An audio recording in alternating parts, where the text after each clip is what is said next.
सभापति जी, मैं सुन रहा था जब बजट के बारे में सत्ता पक्ष से जगदम्बिका पाल जी ने बात शुरू की थी और बात कुछ इस कदर शुरू कर दी थी कि लग रहा था कि मोदी जी के राज में 11 साल के कार्यकाल में पता नहीं देश में कितना बड़ा परिवर्तन हो गया है।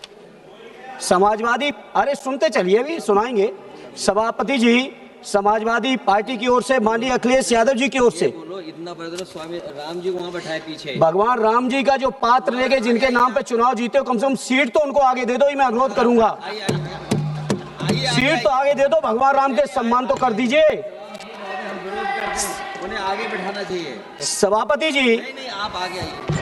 सभापति जी, ये अनुपूरक बजट की जब चर्चा शुरू हुई तो सबसे ज्यादा सब्सिडी, यूरिया सब्सिडी के नाम पर बिल बजट मांगा गया और लगातार किसानों के लिए जाने कितनी बड़ी बड़ी बातें की गई। कुछ सच्चाइयों को मैं आपके माध्यम से सदन और सदन के साथ साथ देश के सामने रखना चाहता हूं। जब 2014 में यूपीए की सरकार थी, उस समय देश के किसानों के ऊपर केवल 7.5 लाख करोड़ कर्ज था और 11 साल में वो 7.5 लाख करोड़ कर्ज बढ़ के 28.5 लाख करोड़ हो चुका है। सभापति जी, उस समय प्रति किसान केवल 37,000 रुपए कर्ज था। आज की तारीख में वो 37,000 बढ़ के पर किसान 78,000 रुपए हो चुका है प्रति किसान। सभापति जी, ये जो सरकार है ये चुनिंदा कॉर्पोरेट लोगों के लिए काम कर रही है।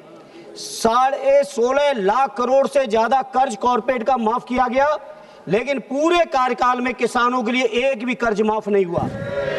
सभापति जी, लगातार प्रधानमंत्री जी से लेके पूरे भारतीय जनता पार्टी के लोग, सत्ता पक्ष के लोग ढिंढोरा पीट रहे हैं 2015 से लेके लगातार कि हम किसानों की आमदनी दूनी कर देंगे।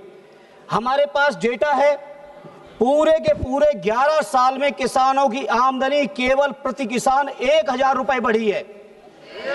स्वामीनाथन जी के बारे में 2014 में कहा, 17 में कहा, 19 में कहा, 22 में कहा, आज तक स्वामीनाथन जी की सिफारिश रिपोर्ट को लागू नहीं किया है। किसान नहीं है, इसलिए नहीं कर। ये सच्चाई है इनकी। सभापति जी, दूसरी बात इन्होंने की रोजगार की।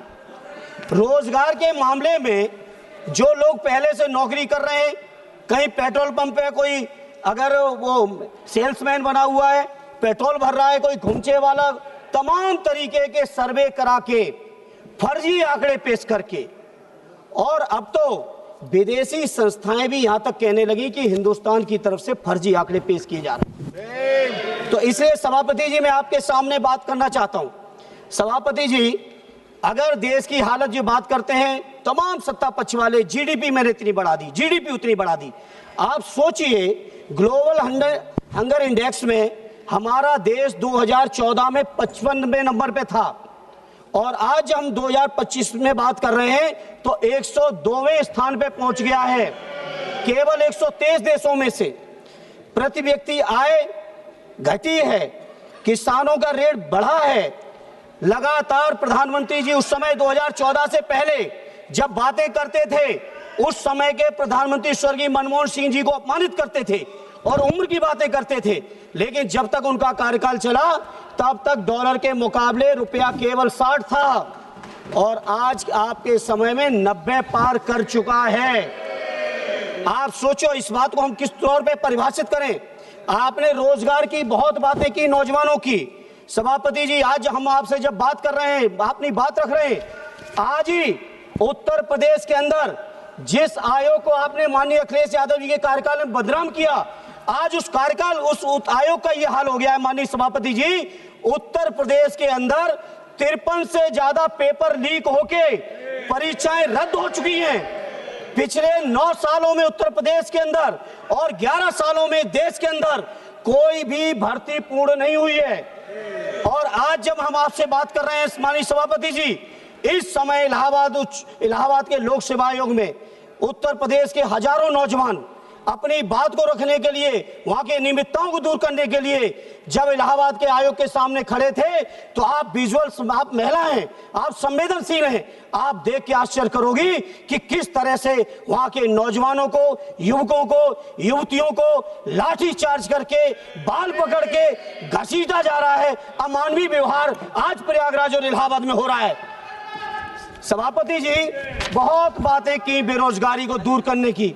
अरे सुन लो, की बात हो रही, सुन लो, हर साल 2 करोड़ रोजगार देने की बात आपने की और 2 करोड़ रोजगार देने के बाद सभापति जी साल दर साल मेरे पास डेटा है और आज की तारीख में आजादी से लेके अब तक अगर बेरोजगारी की दर कभी सबसे ज्यादा बढ़ी है तो आज हमारे देश में 8% से ज्यादा बेरोजगारी की दर आज बढ़ी हुई है।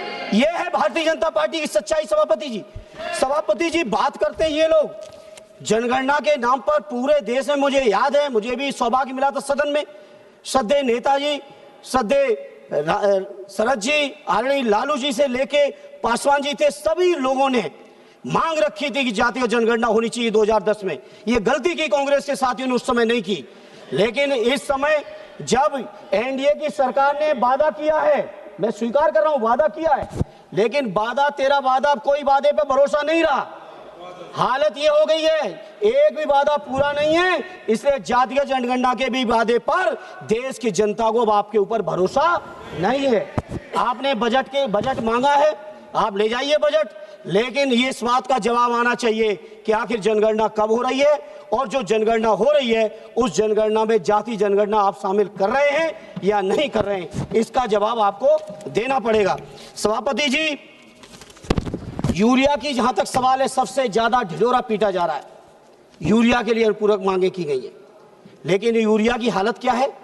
बिहार के साथी चर्चा कर रहे थे, बिहार के बारे में आप जाने, लेकिन उत्तर प्रदेश के बारे में हम ये जानते हैं कि उत्तर प्रदेश में यूरिया के वितरण के लिए पूरी की पूरी कोतवाली, पूरी की पूरी तहसीलों में किलोमीटरों लाइन लग के, लाठी चार्ज खा के, गर्मी सर्दी बरसात में किसान अपना पूरा परिवार लाइन में लगाता है, तब जाके उसको कहीं 1 या 2 बोरी यूरिया मिलती है, क्योंकि उसमें से जो यूरिया की सब्सिडी आ रही है किसानों पे जाए अगर तो हमें स्वागत करेंगे, लेकिन माननीय सभापति जी ये यूरिया की सब्सिडी किसानों के पास न जाके सत्ता पक्ष के दलालों की और अधिकारियों की जेब में जा रहा है। इसलिए सभापति जी हम इस बात से नहीं सहमत है, इस तरह से जो इन्होंने किया है।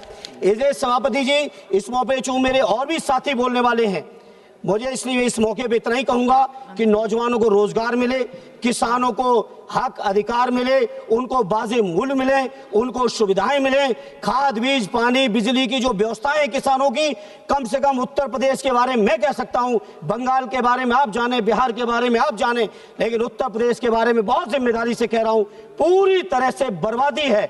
और सभापति जी एक बात और कहूंगा, जो एमएसपी की बात की गई थी वो एमएसपी आज तक लागू नहीं की गई। और तो और सभापति जी, पहले भी सदन में उठाया हूं, आज फिर दोहरा रहा हूं, बच्चों को दवाएं भी मिलावटी दी जा रही, जहर बेचा जा रहा है। और एक लास्ट सभापति जी, शुक्रिया, पूरी की पूरी भारतीय जनता पार्टी की उत्तर प्रदेश सरकार दवाई, जहरीली दवा बेचने वाले, कफ सिरप बेचने वालों को बचाने पे लगी हुई है। आपकी ईडी, आपकी सीबीआई, आपका इनकम टैक्स केवल विपक्षी नेताओं के लिए है, लेकिन जो लोग डकैती डाल रहे हैं उनके लिए कहीं आपकी हिम्मत नहीं है, क्योंकि आपको एहसास है कि अगर आपने ढंग से कार्रवाई कर दी तो धन्यवाद धन्यवाद धन्यवाद धन्यवाद।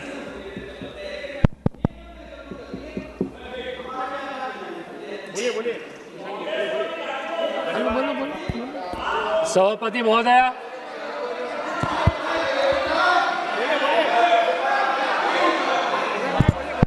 सभापति महोदया, मैं आज सरकार के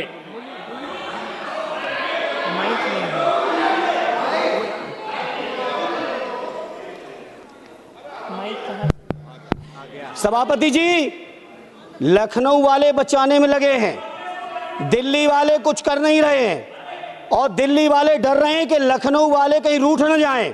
कोई रूठे कोई मने, हमारी इस मौके पे मांग है कि जो बच्चों के ऊपर जिन्होंने बच्चे मरे जहरीली दवाओं से, उन पर कठोरतम कार्रवाई करके उनको सजा मिलनी चाहिए। और अध्यक्ष जी, कम से कम नए नए अध्यक्ष बने, बधाई लेते हुए यही नेक काम करके दे दीजिए, यही नेक काम कर दीजिए, तो कम से कम उत्तर प्रदेश के वो बच्चे जो मरे, उनके परिवारों को, दिलों को कहीं ना कहीं सुकून इस बात का मिलेगा कि आपने कार्रवाई कर दी। For more of such videos, do like, share and subscribe to ET Now Swadesh.